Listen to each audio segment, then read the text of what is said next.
बहुत पहले महर्षि वेद व्यास नाम के एक बुद्धिमान ऋषि थे।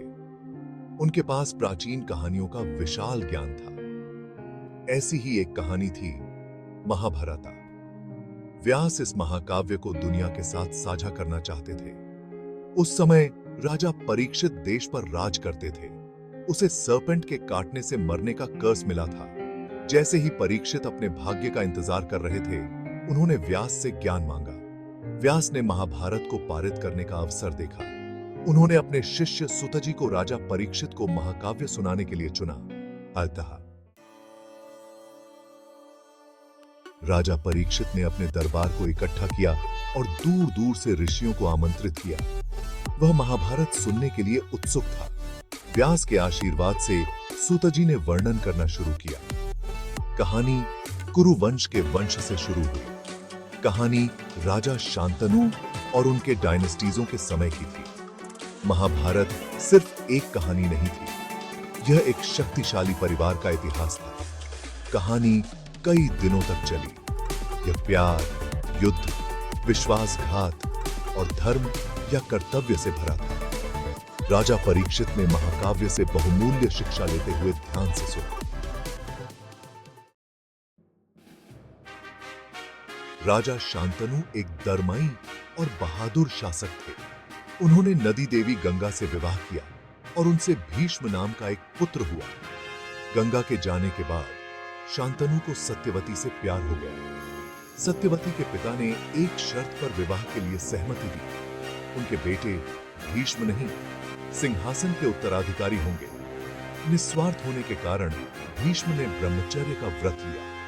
उसने जीवन भर सिंहासन की सेवा करने का वादा किया। शांतनु और सत्यवती के दो बेटे हुए, चित्रांगद और विचित्रावीर्य। दोनों की कम उम्र में मृत्यु हो गई, जिससे सिंहासन बिना किसी उत्तराधिकारी के रह गया। भाग 4, राजा पांडु का राइज। सत्यवती के पहले पुत्र व्यास का जन्म शांतनु से विवाह से पहले हुआ। उसने कुरु वंश को जारी रखने में मदद करने के लिए व्यास को बुलाया। नियोग नामक प्रक्रिया के माध्यम से व्यास ने 3 पुत्रों को जन्म दिया। ज्येष्ठ पुत्र धृतराष्ट्र अंधे पैदा हुए। दूसरा पुत्र पांडु राजा बना। सबसे छोटा विदुर बुद्धिमान था और एक सलाहकार के रूप में कार्य करता था। पांडु एक कुशल योद्धा और न्यायप्रिय शासक थे। उन्होंने कुंती और माद्री से विवाह किया। हालांकि उन्हें यह कर्ज था कि अगर उन्होंने कभी अपनी पत्नियों को गले लगाया तो वे मर जाएंगे। भाग 5, पांडवों का अनोखा बर्थ। कर्ज के कारण पांडु के बच्चे नहीं हो सके। हालांकि कुंती को ऋषि दुर्वासा से वरदान मिला था। इस वरदान ने उसे किसी भी देवता का आह्वान करने और संतान प्राप्त करने की अनुमति दी। वरदान का उपयोग करते हुए कुंती ने 3 पुत्रों को जन्म दिया। धर्म से युधिष्ठिर, वायु से भीम और इंद्र से अर्जुना। माद्री ने उसी वरदान का उपयोग करके अश्विनी कुमारों से नकुल और सहदेवा जुड़वा बच्चों को जन्म दिया। पांडु के ये 5 पुत्र पांडव कहलाए। पांडु अपने कर्ज को सहन न कर सके और जंगल में ही मर गए।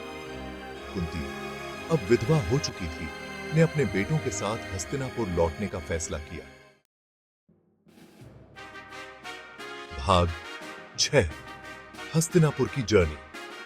हस्तिनापुर वापस जाने की यात्रा लंबी और कठिन थी। कुंती को अपने 5 पुत्रों और माद्री के जुड़वा बच्चों के साथ कई खतरों का सामना करना पड़ा। हालांकि उनका दृढ़ संकल्प कभी कम नहीं हुआ। वे अंततः हस्तिनापुर पहुंचे, जहां धृतराष्ट्र का शासन था। पांडवों के आगमन ने एक नए अध्याय की शुरुआत की। यह प्रतिद्वंद्विता, कर्तव्य और अपरिहार्य युद्ध से भरा अध्याय था, जिसने उनके भाग्य को आकार दिया। महाभारत के महान महाकाव्य के लिए मंच तैयार था।